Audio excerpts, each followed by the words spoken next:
ya. Kenapa? Karena saya selalu percaya kesuksesan sebuah event yang pertama kali dilihat oleh orang awam atau visitor adalah ketika pada saat di box office-nya, penjualan tiketnya itu antriannya panjang atau enggak. Itu yang pertama. Mhm. Mhm. Yang kedua, sistemnya mudah diakses atau enggak. Oke. Yang ketiga, sistemnya gampang digunakan atau tidak.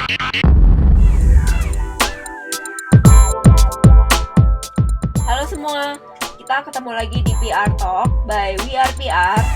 Terima kasih untuk teman-teman yang selalu support kita dari Ekono Channel dan Event Kampus.com.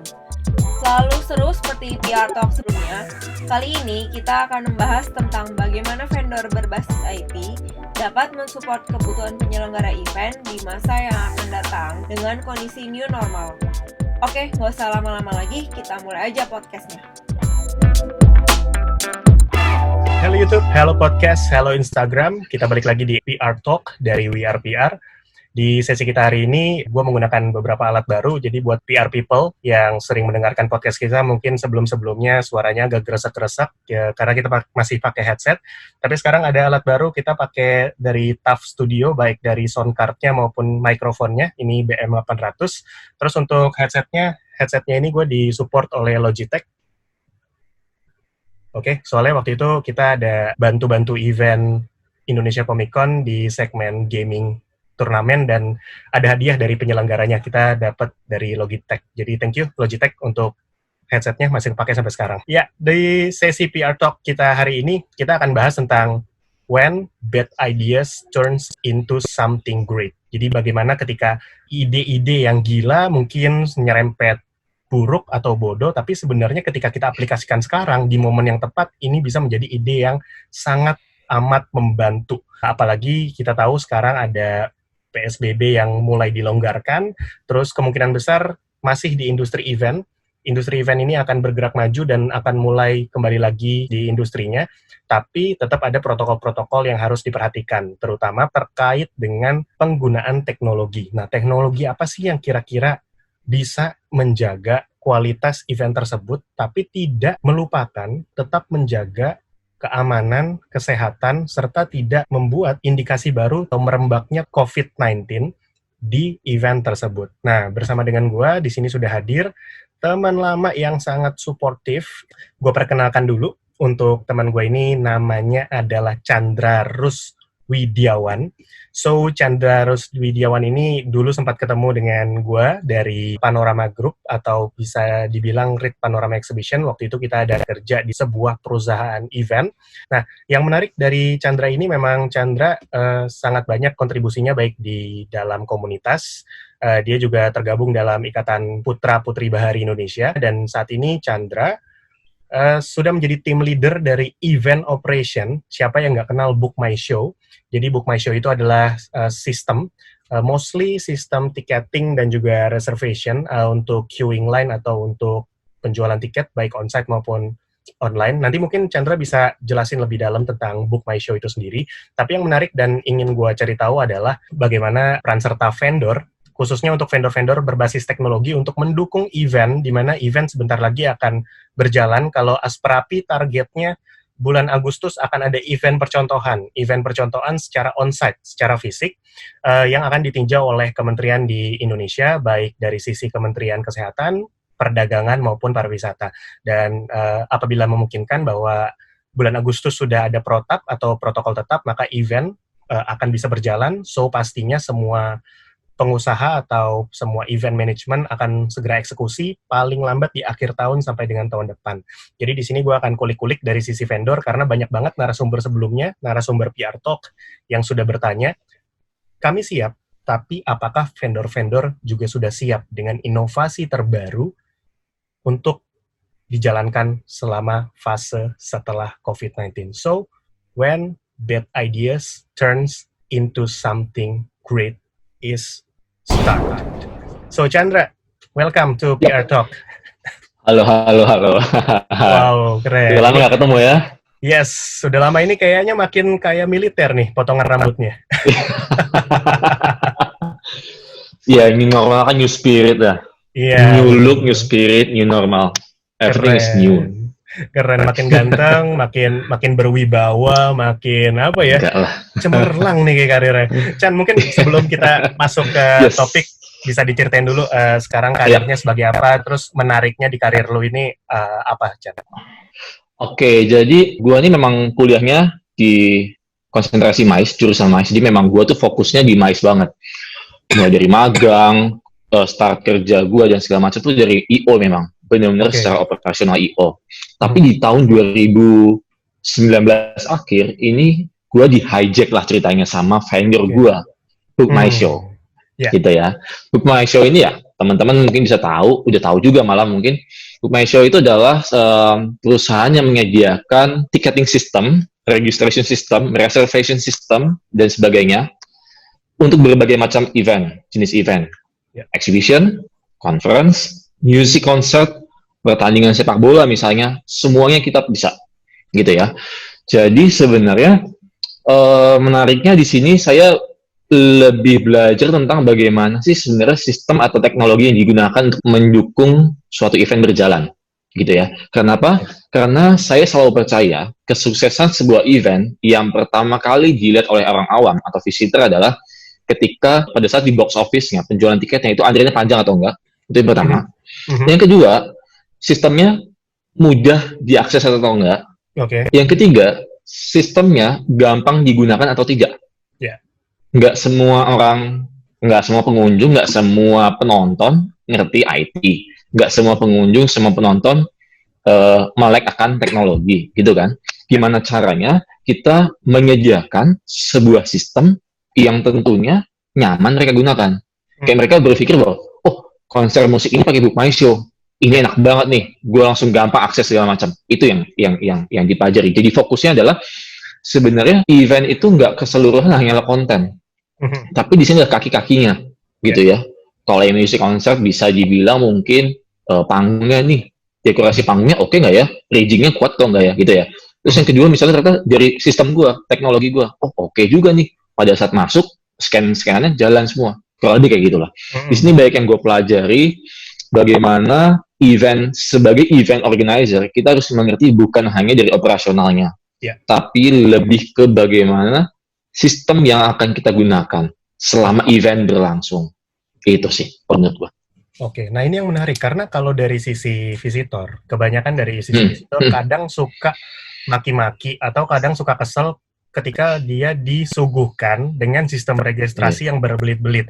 Atau sebenarnya nggak berbelit-belit sih. Sebenarnya kita bantu dengan teknologi supaya lebih rapi, supaya lebih tertata dari dia saat pengambilan tiket, pendaftaran sampai dengan masuk ke area pameran gitu ya. Cuman kadang mungkin namanya orang Indonesia atau ya banyak orang lah, beragam orang pengunjung kan tingkat penyerapan teknologinya nggak gitu merata gitu ya. Kalau gue bahasanya tech savvy lah, tidak terlalu tech savvy. Makanya kadang dari sisi visitor pun ngerasa ini apaan sih nih event ini? Mau masuk aja kok ribet banget.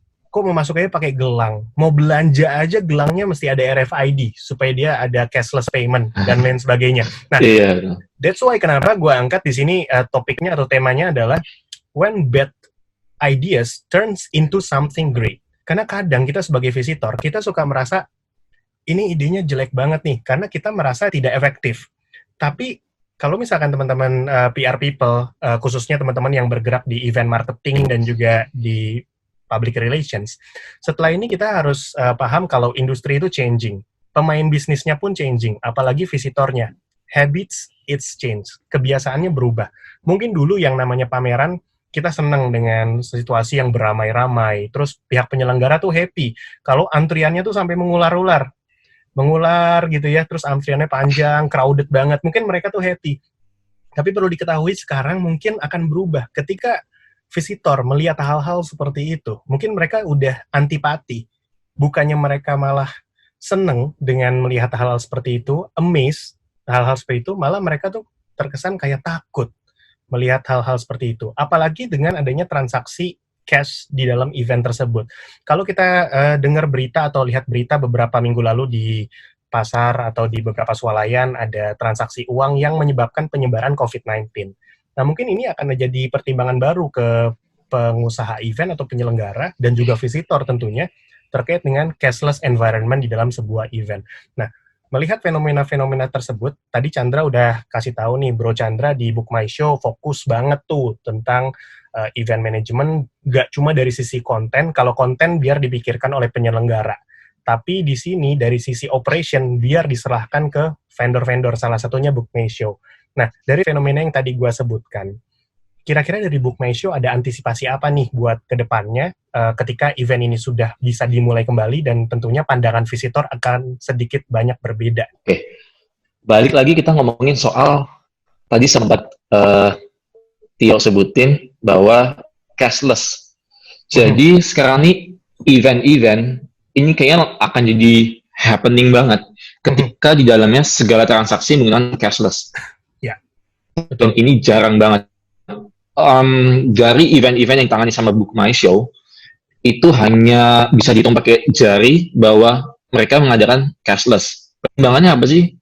IO tuh selalu takut bahwa pengunjung akan merasa diribetin, pengunjung akan merasa aduh, saya lebih nyaman pakai cash kok. Ya, ini sama halnya kejadian ketika kita mau masuk tol harus bayar pakai cash, tapi sekarang diganti pakai e-money dan sebagainya. Ini yang mau kita coba terapkan, dan kita sudah menerapkan di berbagai macam event. Gue sebut aja ya. Jadi waktu gue sempat di event Ice Fest, kalau lo pernah denger Ice Fest di Ice BSD itu 1 bulan kita nyiapin sistem menggunakan cashless. Kita kerja sama bank, ada salah satu bank swasta juga, sama OVO dan sebagainya. Yang kedua ada Yogyakarta. Bayangin Yogyakarta music concert yang temanya rock banget. Itu malam-malam hujan, outdoor sebagainya, orang dipaksa harus beli cashless. Harus menggunakan cashless. Tapi mereka baru sadar bahwa di tengah music concert itu pasti ada sesuatu yang terjadi kan. Misal ada amit-amit ada pencurian segala macam. Dengan adanya penggunaan kartu RFID dan sebagainya, itu sebenarnya membantu mereka dalam sisi keamanan mereka. Itu yang pertama. Yang kedua adalah dari sisi transparansi antara si penyelenggara, IO, promotor dan sebagainya terhadap kita, vendor. Artinya bahwa ini uang nggak ada yang hilang loh, karena semua pakai elektronik. Karena kita pernah coba, Tio, waktu itu kita pernah coba pakai cash. IO tetap maksa pakai cash, dan pada akhirnya tim kami itu ada yang sedikit kocar-kacir karena nggak bukan masalah kembalian, begitu kan pasti. Nah, pada akhirnya ini jadi review kami, jadi pembelajaran kami bahwa memang cashless-nya harus dimulai dan dibiasakan di promotor. Mungkin sulit diadaptasi, tapi memang harus dimulai dan disosialisasikan. Gimana pun konsekuensinya itu harus terjadi, gitu ya. Yang kedua adalah terkait dengan sistem-sistem untuk mereka-mereka yang dirasa kok ini jadinya menyulitkan saya ya, gitu. Tapi ketahuilah bahwa makin kesini, tadi yang udah lu sampaikan, orang ini semakin bisa menilai bahwa kalau semakin canggih sistem dalam suatu event, mereka pasti menilai bahwa eventnya akan sangat baik. Beda halnya, saya dulu pernah mengalami orang beli tiket, datang, ngasih duit, dipotong karcisnya. Lalu saya sekarang bekerja di orang udah punya e-tiket di handphone, tinggal ditunjukin, di-scan dan segala macam, selesai. Ini adalah dua perbandingan yang menurut saya seharusnya bisa mengedukasi baik promotor, baik pengunjung, baik sponsorship mungkin yang akan bekerja sama dengan promotor untuk bahwa eranya ini era digital. Eranya ini adalah era teknologi, bukan lagi yang manual, sobek kertas, sobek karcis, selalu orang bisa masuk. Atau enggak di cap stempel. Itu nggak zaman kayak gitu. Orang masuk harus di-scan, orang keluar di-scan, orang mau masuk lagi di-scan. Supaya apa misalnya? Supaya nggak ada penduplikat tiket, wristband, etc. Kurang lebih gitulah. Jadi memang masyarakat ini memang harus diedukasi dan disosialisasikan terkait sistem ini. Ini challenging banget buat kita sebenarnya, bukan buat promotor tapi buat kita. Karena kita yang di garda terdepannya tiket-tiket. Gitu ya. Kisah menarik, Tio, kalau gue boleh share di sini. Saya pernah menangani satu event kecil sih, nggak besar. Kalau pernah dengar sound session, pernah dengar? Music concert sound session. Ya, event terakhir sound session itu kan turun di berbagai kota. Event terakhir di BSD. Lucu, ini lucu banget kejadiannya bahwa sudah dikatakan kita membantu mereka dengan cara kita ngeprint, kita ngecetak barcode sebesar-besarnya supaya orang tinggal nge-scan langsung mereka pembayaran transfer dan segala macam selesai gitu ya. Mereka ada yang masih bertanya, Kak ini cara beli gimana? Kak ini gimana cara bayarnya? Kak gimana saya supaya dapat tiketnya? Itu sudah ada jelas-jelas. Bahkan kita permudah dengan cara tadi saya bilang mencetak sebesar-besarnya dengan petunjuk sejelas-jelasnya. Tapi memang ya saya nggak ngerti ya. Mungkin ini memang karena malas membaca atau gimana. Jadi ya lagi-lagi kita yang sudah nyiapin pun ya harus ikut turun gunung gitu kan kasarannya. Kita jelasin lagi. Jadi kayak double job gitu loh. Sebenarnya kita sudah menyediakan sistem yang oke, yang sudah sangat rapi. Pada akhirnya kita juga harus paralel, kita harus menjelaskan ke mereka gitu loh. Itu quite challenging buat gua gitu sih. Iya.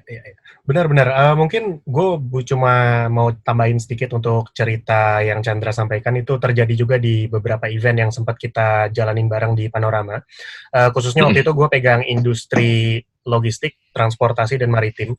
Waktu itu gue sempat dikirim ke Singapura, jadi untuk studi banding dengan event manajemen di sana. Salah satu event terbesar juga di Singapura, eventnya bergerak di bidang maritim, untuk industri kemaritiman. Nah, di sana ada ide yang menurut gue menarik, di mana pengunjung itu bisa ngeprint tiketnya dari rumah, tapi nggak cuma tiket, dia ngeprint kayak kertas gitu, kertas A4, yang dimana dia tinggal lipat-lipat lalu dimasukkan ke dalam badges. Kita istilahnya ID card lah. Jadi kalau misalkan teman-teman yang sering ke event industri, biasanya teman-teman dapat gantungan leher beserta dengan kayak semacam plastik buat naruh si ID card-nya itu. Gitu. Nah, jadi gue terapkan itu di event yang gue handle waktu itu. Jadi tetap ada on-site registration, tetap ada bilangnya apa ya, self registration. Jadi dia masih ngisi form, form. Terus gue buat satu lagi kanal registrasi itu gue bilangnya registration online, tapi ngeprint badges-nya dari rumah. Jadi dia datang tinggal ngambil tag, terus tinggal masuk tanpa harus ngisi form lagi atau ngantri di counter. Nah, awalnya itu dibilang bodoh sebenarnya sama ya team meeting segala macam. Ide itu kayak ngapain lu bikin registrasi kanal yang banyak gitu. Karena pada waktu itu gue nggak bisa shifting begitu aja, Chan. Gue nggak bisa shifting langsung semuanya harus online registration. Semua orang harus registrasi dari rumah, ngeprint badges-nya sendiri. Karena bener yang kayak kata lu bilang, lu udah sosialisasi, udah informasi jauh-jauh hari, tapi pasti on-site-nya itu ada aja kendala. Dan akhirnya gue harus melakukan A/B testing. A/B testing di mana gue lakukan dengan cara menyediakan banyak kanal registrasi, baik yang sendiri, baik yang dibantu dengan sistem, ada orangnya juga yang ngebantuin, dan dengan print badge dari rumah. Dan lu tahu, ternyata setelah itu diberlakukan, riset yang gue dapat adalah ternyata banyak pengunjung event yang justru lebih nyaman ketika dia bisa menghandle semuanya sendiri.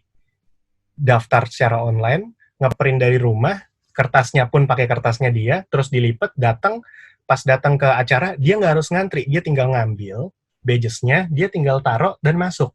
Untuk sebagian besar pengusaha event atau event management gitu ya, dia pengennya kan antrian nguler. Antrian itu terkesan panjang. Jadinya kesannya eventnya ramai, bagus gitu ya. Tapi di mata gue waktu itu, gue memiliki pola pikir yang berbeda. Kalau antrian panjang, menurut gue itu nggak bagus.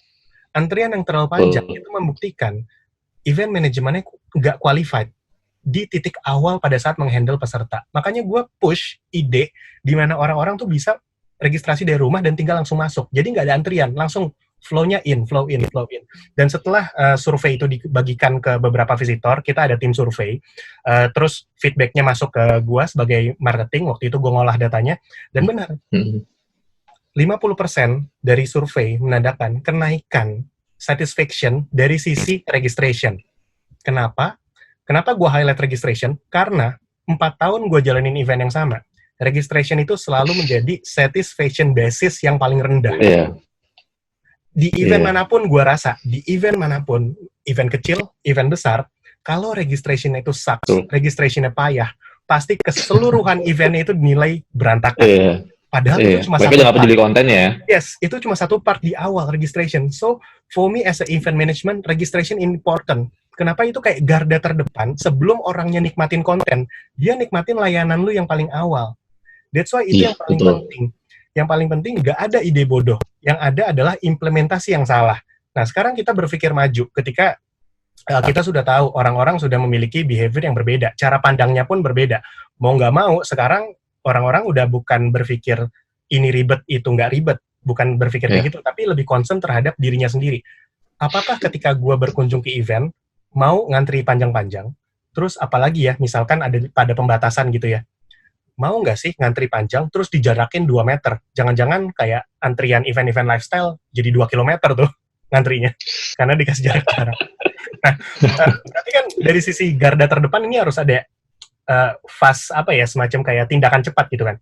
Gue pengen kulik-kulik nih, Book My Show sudah pernah diajak diskusi dengan event management atau para organizer nggak untuk adjusting strategi terkait dengan penanganan visitor? Jadi sebelum ke arah situ, yang harus coba gue share adalah kecenderungan sekarang event ini, mungkin Tio bisa nebak gak? Sekarang lagi happening kayak apa sistemnya? Virtual? Online? Salah. Ya itu sudah terjadi ya. Tapi maksudnya lambat laun itu akan menjadi sesuatu yang biasa aja. Okay. Yang harus diperhatikan sekarang adalah kalau ngomongin event itu kan kita nggak harus cuma melulu sebuah pertunjukan kan. Artinya bisa aja itu bioskop, bisa aja itu pertandingan atau apapun lah itu ya. Yeah. Nah sekarang yang akan happening banget ke depannya itu adalah drive-in. Pernah denger nggak sih konsep drive-in event? Jadi drive-in itu baru ada nih satu event yang lagi pernah viral banget kan itu yeah. Drive-in. Karena itu sistemnya mereka datang habis itu disobek karcis dan segala macam. Cuma yang sekarang Book My Show lagi siapkan dan kembangkan adalah produk di mana mereka datang pakai mobil. Mereka tuh nggak boleh keluar dari mobil, gitu kan? Yeah. Nah, alasan keamanan. Nah, jadi yang mau kita siapkan di sini adalah kita memberikan suatu platform, sebuah sistem yang di mana pihak I.O. bisa mengoperasikan dan pihak Book My Show tentu juga bisa mengoperasikan. Jadi kita ada 2 akses untuk pihak I.O. dan pihak kita juga. Yeah. Lalu kita juga menyiapkan sebuah sistem di mana ketika orang sudah beli, mereka nggak harus nunggu kita untuk datang untuk nge-scan. Jadi nanti akan ada option di mana mereka bisa pick up istilahnya, kayak menandakan bahwa ini gue udah masuk loh, ini gue udah datang, gue boleh masuk ke area bioskopnya atau gue boleh masuk ke area venue-nya gitu loh. Okay. Jadi tanpa perlu manpower dari kami, dari as a ticketing vendor, kita datang buat nge-scan dan segala macam. Mungkin itu kan terjadi penularan virus dan segala macam. Kita juga menghindari itu. Makanya kita coba kembangkan sistem di mana mereka ya bisa pesen tiket, mereka bisa bayar sendiri, mereka bisa self-registration sendiri. Wow. Gitu. Tanpa harus kita nge-scan. Gitu loh. Akhirnya mereka langsung bisa masuk. Keuntungannya adalah, 1, kita bisa mengurangi penularan. Yang pertama. Yang kedua, mereka bisa, saya berharap bahwa ilmu ini bisa tersebar. Kita nggak mungkin mengkeep ilmu itu hanya untuk diri sendiri. Kita mau bahwa ilmu ini tersebar untuk banyak orang. Siapa tahu ini bisa jadi referensi ke mungkin orang-orang yang punya acara. Jadi memberikan inovasi-inovasi yang sifatnya general lah. Gitu. Yang ketiga adalah meminimalisir terjadinya antrian panjang. Ini yang saya omongin adalah kendaraan, bukan manusia. Kalau manusia ngantri panjang mungkin bisa diukur kan. Kalau mobil drive-in itu kan pakai mobil kan. Itu kalau mereka ngantri, satu orang ngantri terus nge-scan-nya lama, mungkin karena handphone kalau gelap atau segala macam, terus antriannya makin panjang, kita misalkan dapat teguran bahwa itu kan macet dan sebagainya. Ini yang lagi kita siapkan. Makanya kita juga lagi minta teman-teman sama produk support di India, di Singapura, karena memang biasa di India kan. Kita minta bahwa gimana caranya end of this month kita sudah benar-benar bisa execute, kita bisa implement semua sistem kita ke bioskop-bioskop, ke I.O. yang sedang mau menyelenggarakan drive-in cinema, drive-in concert, drive-in exhibition, apapun lah itu. Gitu loh. Ini coba lagi kita push supaya teman-teman juga merasakan, seru juga nih, ada sesuatu yang baru di tengah pandemi seperti ini. Ternyata ada suatu ide yang baru, suatu konsep yang baru, bahwa orang masuk bisa tanpa harus tunggu di scan ngantri lama-lama. Saya di mobil nyaman, dingin, bisa bersama keluarga, mungkin langsung masuk, bisa langsung menikmati acara. Itu yang lagi kita mau tekankan sih sebenarnya. Iya, betul-betul. Kemarin gue ada lihat di salah satu LinkedIn, di portal LinkedIn siapa gitu ya, kalau nggak salah ada yang posting event musik di Jepang. Jadi itu event musik berstandar internasional di Jepang, tapi mungkin konsepnya jauh di bawah yang teman-teman Book My Show sudah pikirin ya. Mereka masih menggunakan paper, mereka ada tiketing, ada orang yang handle juga. Tapi sangat unik sih, dalam artian benar sekeluarga bisa enjoy di dalam mobil, bisa lebih nyaman, nyalain AC segala macam, nggak perlu desek-desekan, nggak perlu panas-panasan. Terus parking lotnya juga udah di marking dengan pemesanan yang sebelumnya dilakukan. Dan yang paling unik di sini ada integrasinya seperti ini.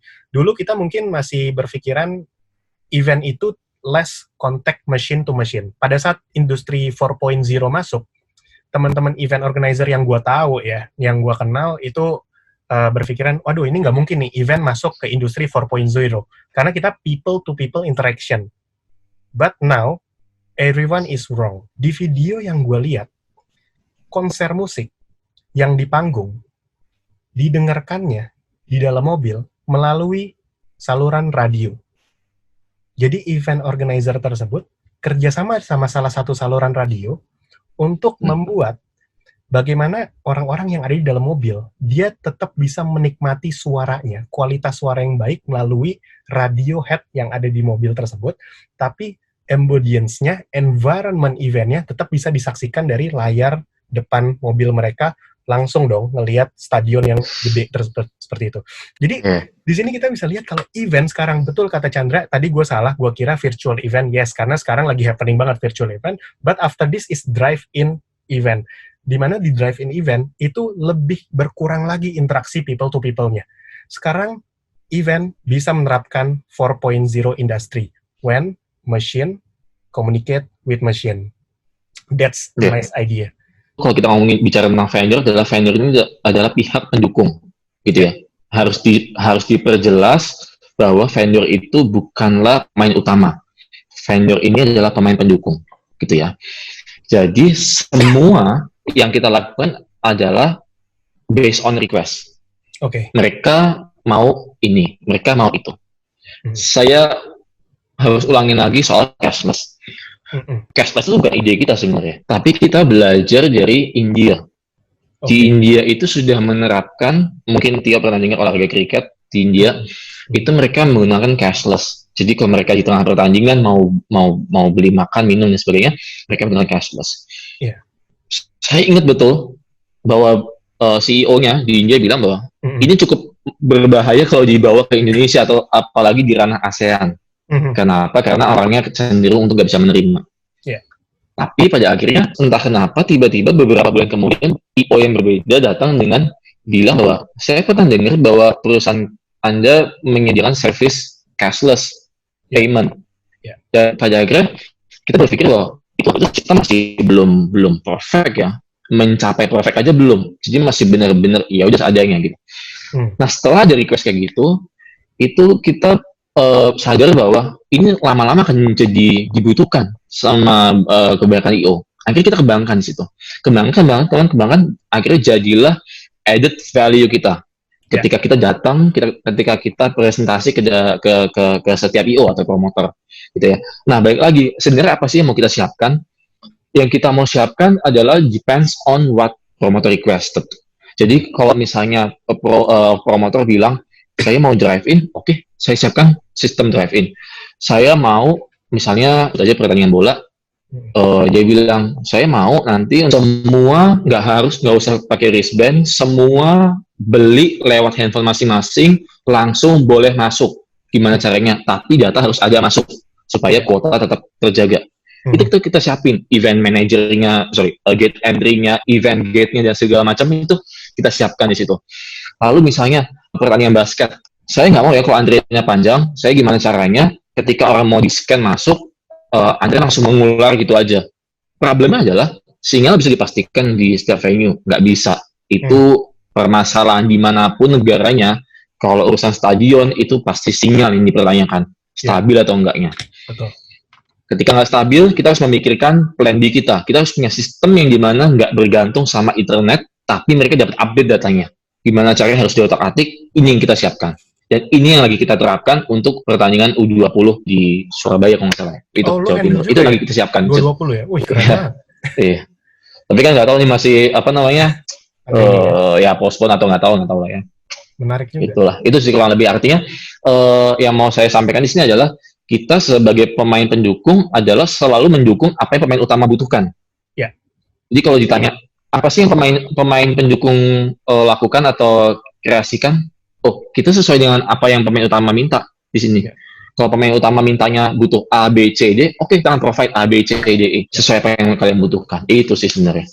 Oke, itu menarik yang tadi gue highlights dari apa yang Chandra bilang. Vendor itu adalah pemain pendukung.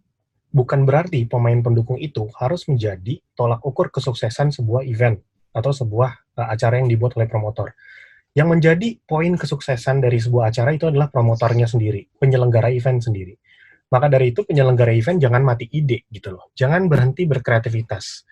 Kalau misalkan dulu teman-teman mungkin sempat bingung bagaimana membuat event ini menjadi salah satu industri yang masuk ke industri 4.0, event itu masih sekedar kayak pertemuan orang, pengumpulan banyak orang, terus ada interaksi secara langsung di sana. Tapi setelah pandemi ini, sudut pandang orang pasti berubah semua.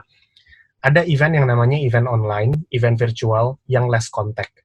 Tapi tetap ada interaksi dua arah, antara pembicara, narasumber, dan juga siapa yang hadir. Ada event yang sifatnya tadi, lebih ke machine to machine, lebih berkurang lagi kontaknya. Mungkin nggak berbicara kayak gue sama Chandra. Kalau gue sama Chandra ini virtual event. Tapi kita saling menikmati. Balik lagi nggak ada ide yang buruk gitu ya. Jadi sebagai seorang promotor, sebagai seorang penyelenggara, silakan beride. Ajukan ide kalian, coba trial. Kalaupun kalian nggak bisa mengconvert atau menggunakan ide itu sepenuhnya dalam event kalian, jangan khawatir, jangan ragu teman-teman. Kalian eksekusi dari part terkecil pun. Balik lagi yang Chandra bilang, nggak ada ide yang sempurna. Case study dari jaringan internet. Jaringan internet itu pasti nggak ada yang stabil. Di negara manapun, di belahan dunia manapun, di sudut ruangan manapun, itu pasti ada aja yang blackout gitu ya. Yang blind spot-nya pasti ada. Nah, di situ lo harus berpikir plan B-nya, plan C-nya. Oh, mungkin bisa secara offline alatnya terpakai. Atau jaringannya kita bisa pakai jaringan offline. Atau Wi-Fi-nya dipisah antara Wi-Fi pengunjung, Wi-Fi eksibitor, dan juga Wi-Fi si alat tersebut. Jadi, gunakanlah inovasi kalian, ide kreatif kalian untuk mengembangkan suatu event, bukan hanya dari kontennya aja, tapi dari operation-nya, dari service-nya. Karena nggak ada semuanya yang sempurna. Pasti ada hal-hal buruk yang kalian akan dapatkan. Topik kita hari ini adalah when bad ideas turns into something great. Nggak ada ide yang buruk. Hanya penempatan yang salah, strategi yang kurang tepat. Ide nggak ada yang buruk. Apakah nanti ide ketika robot berinteraksi dengan manusia di dalam sebuah event itu adalah ide yang buruk? Belum tentu. Apakah ketika ada drone yang mengantarkan makanan ke mobil kamu dari pemesanan yang dilakukan dalam aplikasi Book My Show adalah ide yang buruk? Enggak juga. Bisa aja itu terjadi. Karena apa? Karena Book My Show, timnya Chandra, berpikir sekeras mungkin bagaimana mengurangi kontak fisik manusia. Sehingga setelah ini orang-orang akan lebih concern tentang hal-hal yang berbau safety, healthy. Karena ada pandemi virus COVID-19. Jadi, teman-teman vendor akan terus berpikir bagaimana mengurangi problems-problems yang ada di otak visitor, supaya si pihak promotor ketika tanya ke vendor, gue kayaknya pengen bikin konsep begini nih, gue pakai robot, gue pakai drone nganterin makanan, atau tiketnya nggak usah di-print, tapi tiketnya langsung ada di aplikasi, jadi paperless. Pihak penyelenggara nggak usah tuh ngeluarin cost untuk penyediaan labeling dan lain sebagainya. Bisa nggak? Pihak Book My Show atau vendor manapun pasti bisa. Yang penting adalah permintaannya. Ketika teman-teman dari pihak penyelenggara atau promotor, demand-nya itu sudah setara dengan visi teman-teman penyedia jasa, vendor, pasti kualitas event kita bakal semakin naik kelasnya. Pasti pengunjung pun akan semakin tertantang untuk demanding ke pihak penyelenggara, yang di Soundfest itu bagus tuh registrasinya. Gue nonton konser di Stadion GBK, keren banget, mobil bisa masuk stadion, terus makanan bisa dianterin pakai drone. Kalian yang di Surabaya, di gelanggang Stadion Surabaya, bisa nggak seperti itu juga? Jadi ketika inovasi itu ada, demand itu sudah ada. Ketika demand-nya ada dan tersebar, itu akan menjadi tren, itu akan menjadi standar. Dan standar kualitas event di Indonesia pasti akan semakin naik. Gua rasa sih seperti itu ya. Harus dibangun. Yang mau gue sampaikan sebenarnya ke teman-teman IO adalah, karena kita bekerja tergantung dari apa yang kalian minta. Yang jadi kekhawatiran kita adalah bahwa kalian terlalu nyaman dengan keberhasilan event yang kalian jalanin. Jadi, misalkan, di tahun 2020 kalian sukses menjalankan event A. Di tahun depan kalian berusaha melakukan hal yang sama, tapi kalian hanya memperhatikan bagaimana konten itu bisa dibikin lebih menarik. Bukan dari sisi kanan kirinya, dari support sistemnya yang dibikin menarik. Itu yang dikhawatirkan. Jadi apa yang mau gue sampaikan di sini adalah kecenderungan IO itu ketika acaranya dianggap sukses, yang dinilai adalah konten yang dia buat. Padahal saya selalu tekankan bahwa ketika kita ngomongin event, yang sesungguhnya event itu dibilang sukses tuh banyak parameternya, banyak unsur pendukungnya, banyak variabelnya. Event itu bakal dibilang sukses kalau soundnya bagus, berarti orang soundnya oke. Event dibilang sukses kalau lightingnya bagus, berarti orang lightingnya oke, dan sebagainya. Ini nggak boleh dilupain. Jangan hanya melulu untuk konten. Kalau konten yang dipikirkan, sementara support sistemnya segitu-segitu aja, kita yang pemain pendukung mau maju, mau menyiapkan suatu inovasi, tapi kalian sendiri yang menyelenggarakan event nggak siap, apalagi nanti penggunanya, si customer, si visitor dan atau pengunjung gitu. Itu sih yang mau gue sampaikan sebenarnya. Makanya gue beberapa pas lagi meeting sama beberapa IO, gue sampaikan ke mereka bahwa kayaknya ini bagus ya, ketimbang kalian yang mengajukan poin A, B, C. Kayaknya poin D, E, F ini lebih bagus. Mau coba atau enggak? Atau kita mau trial dulu, mau demo dulu, mau training dulu. Oke, kita kasih waktu ke kalian oke, kalian puas, kita langsung lanjutkan. Itu yang biasa gue coba sampaikan ke teman-teman IO, supaya mereka tuh terbuka bahwa, oh iya ya, ternyata event itu nggak melulu cuma konsep dan konten. Itu sih. Understand. Itu gue suka banget kalimat lu, Chandra. Parameter kesuksesan sebuah event itu luas, banyak, X, Y, Z-nya, faktor-faktornya itu saling terhubung. Mungkin buat para pengusaha event atau event marketing yang sampai saat ini masih berpikir event yang sukses adalah event yang ramai, itu justru harus hati-hati. Karena setelah ini, peribahasa yang gue senang banget keluar dari mulut gue adalah, setelah ini yang ramai dapat hujatan, yang sepi dapat sambutan. Bukan maksudnya event yang sepi malah dihargai orang, enggak juga.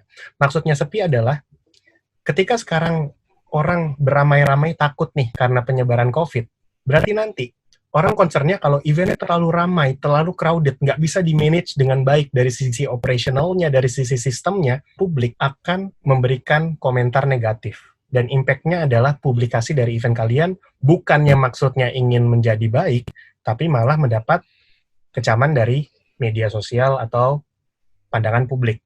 Seperti itu. Jadi bukan maksudnya sepi dalam artian sepi pengunjung, enggak. Tapi bagaimana kalian, event marketing, pihak penyelenggara, promotor, bisa menyediakan value over quantity. Jadi, let's not focus on the crowd, on the quantity of people. Let's focus on how much value you can bring, how much value you can deliver to each person that visiting your event. Seberapa banyak nilai, manfaat yang bisa kalian berikan ke setiap pengunjung yang hadir di event kalian tersebut. Sehingga setelah pengunjung itu sudah hadir, mendapatkan manfaatnya, dia pulang, dia share ke teman-temannya. Wow, di event ini, walaupun ya eventnya ini rame, cuma 100 orang, tapi kualitas eventnya bagus loh. Gue datang ke sana, gue dapet insight yang bagus, gue dapet apa yang gue mau. Ingat ya, 7 behavior of visitor event, itu banyak tujuannya. Gue dapat apa yang gue mau, di sana juga sistem registrasinya bagus, cara handle-nya bagus, nggak banyak orang, contactless, cashless, dan simple. Itu bisa jadi akan menjadi value news yang baik untuk event kalian ke depannya, sehingga para PR, para event marketing, para promotor atau pengusaha event, let's think a bit. Jangan terus-terusan saat ini berpikir crowd, pasti sukses. Now people is smarter. Orang akan semakin pintar. Orang akan semakin pintar menilai event ini bagusnya bukan sekedar menampilkan foto-foto keramaian di website. Tapi saat ini orang pasti akan menilai, oke, setelah gue join event itu, apa yang gue dapat? Kalau misalkan gue bisa dapat secara virtual, mendingan gue join di event virtualnya aja. Not even I landed my feet on site. Not even gue datang secara langsung ke on-site. Orang akan semakin pintar memilih sesuai kebutuhannya. Jadi hati-hati teman-teman event marketer kalau masih terus-terusan promosiin keramaian, crowd, please think value over quantity. Seperti itu. Ya, sebelum kata terakhir saya mau coba share dulu ya. Jadi Lu pernah denger event One Championship nggak sih? One Infinity. Iya, itu MMA ya? Semacam UFC ya, Iya. MMA gitu yang dipunyai sama Asia. Mm-mm. Itu ada kontrak dengan kita. Harusnya kalau nggak ada pandemi ini April kemarin di Indonesia. Jadi ini lucu banget. Ini konsep yang sangat menarik karena dia IO-nya kan dari Singapura kan. Jadi konsepnya sangat menarik. Jadi gini, waktu gue coba ke sana menengok cara mereka bekerja, mereka itu punya konsep dan mereka mencoba ngajuin ke kita bahwa ketika pertandingan dimulai, jadi setiap pengunjung beli tiket dapat wristband, dapat gelang. Tapi ini bukan asal gelang ya. Gelang ini akan nyala ketika satu, pertandingan lagi istirahat, artinya nggak ada pertandingan. Yang kedua, akan berubah warna ketika pertandingan akan dimulai. Yang ketiga, warna akan berubah ketika pertandingan sedang dimulai. Yang keempat, berubah warna ketika pertandingan sudah selesai. Ini PR besar buat kita sebagai penyedia jasa atau support system untuk bagaimana berpikir ini terintegrasi. Artinya si A beli tiket ini akan dapat gelang ini, harus di-match-kan semua datanya, harus integrated. Ini yang mau saya tunjukkan bahwa ketika IO, ketika promotor punya suatu ide, lontarkan aja. Apakah itu akan menjadi suatu value yang sangat luar biasa untuk disuguhkan kepada penonton? Apakah itu akan menjadi value yang rasanya outstanding banget, yang nggak pernah terjadi sebelumnya di dunia olahraga mungkin? Akan bisa kita coba kolaborasikan, kita kerja bareng, kita coba execute pada saat hari H. Itu sih. Nah, yang mau gue sampaikan adalah, mungkin terakhir dari gue, yang mau gue sampaikan ke pihak penyedia jasa dulu ya. Artinya ticketing vendor ini adalah kita di sini sedang mempersiapkan apa yang dibutuhkan oleh event ke depannya dalam situasi kayak gini. Situasi yang sudah tidak seperti biasanya, situasi yang sudah di luar normal mungkin. Artinya kita harus mulai beradaptasi dan menyediakan sesuatu yang baru. Sistem yang up to date memang nyaman dan aman digunakan oleh user. Dalam hal ini user adalah IO ataupun pembeli tiket. Jadi pihak IO-nya saya harap bahwa munculkanlah ide-ide, munculkanlah gagasan-gagasan atau konsep yang menarik yang bisa kita bantu. Kenapa? Karena ini akan saling berkesinambungan. Saya akan kasih kalian, kalian akan kasih saya. Kasih dalam hal ini adalah pelayanan. Pelayanan dalam hal ini adalah value-nya, nilainya. Bahwa saya bisa bilang bahwa IOA ini bagus, mereka sangat luar biasa. Kita bisa infokan ke penonton. Sementara dari pihak IO akan infokan penonton bahwa ticketing vendor dari Book My Show sangat luar biasa, sudah menyediakan sesuai dengan yang kalian lakukan sekarang, yang kalian rasakan sekarang. Jadi artinya dalam hal ini penyedia jasa dan IO harus saling berkesinambungan, harus saling mempunyai ide yang sangat baik. Jangan malu untuk mengeluarkan idenya, jangan malu untuk memberikan terobosan yang sifatnya mungkin konyol, tapi itu sebenarnya bermanfaat dan bagus banget buat ke depan. Itu aja. Yes, that's really great. So, strategi komunikasi yang baik adalah strategi komunikasi yang benar-benar tahu apa yang sedang dipikirkan oleh konsumennya. Bagaimana kalian tahu apa yang sedang dipikirkan oleh konsumennya? Tentunya kalian harus menempatkan diri kalian di sisi konsumen. Gak ada strategi ide yang buruk. Semua ide pastinya baik, apabila bisa ditempatkan dengan benar dan dieksekusi dengan baik juga. Jangan takut mengeluarkan ide, jangan takut terus berinovasi. Karena perlu diingat teman-teman, semuanya pasti berubah. Setelah ini semuanya pasti berkembang. Ada 3 hal yang gue kutip. Yang pertama adalah event di masa yang akan datang bukan hanya hal-hal terkait dengan kunjungan yang ramai, crowd, dan lain sebagainya. News value untuk para PR, event marketing, dan pengusaha event yang akan melakukan press conference, ketika kalian mendeskripsikan kesuksesan kalian untuk menyelenggarakan sebuah event, jangan terus-terusan highlights keramaiannya saja, karena operation, system, service, itu adalah value added yang baik untuk mendeskripsikan event kalian adalah event yang sukses di industri. So, after this, please think of contactless, hal-hal yang sangat amat minim kontak manusia, mungkin machine to machine. So welcome to Industry 4.0 untuk semua yang terlibat di dalam industri event. Lalu event yang kedua adalah event tidak terus-terusan berkaitan dengan konten, tapi ada faktor-faktor lain terkait operational sistemnya. Jadi, don't overthink about the content itself, tapi kalian juga harus berpikir dari sisi operating system. Dan yang terakhir adalah vendor ini pasti selalu bisa support para promotor. Yang penting, pihak promotor, pihak penyelenggara, event marketing, atau para PR, rajin berkomunikasi dengan vendor, supaya vendor-vendor dapat mendukung gagasan apapun yang kalian buat. Tidak ada inovasi yang buruk, tidak ada ide yang buruk. Yang penting, kalian bisa berkolaborasi, bekerja sama untuk menghadirkan value yang tepat untuk klien, customer, visitor sebuah event. So, that's all for the discussion, PR Talk edisi kita kali ini. Sekalian mengingatkan kalau Exhibition Saga atau season pertama dari PR Talk akan segera selesai. Thank you Chandra dari Book My Show yang sudah berbagi tentang bagaimana kesiapan vendor dalam mensupport industri event di Indonesia. Dan sampai ketemu dengan Chandra juga di edisi berikutnya. Mungkin nanti kita akan undang Chandra di beberapa sesi PR Talk, tentunya dengan topik perbicaraan yang berbeda.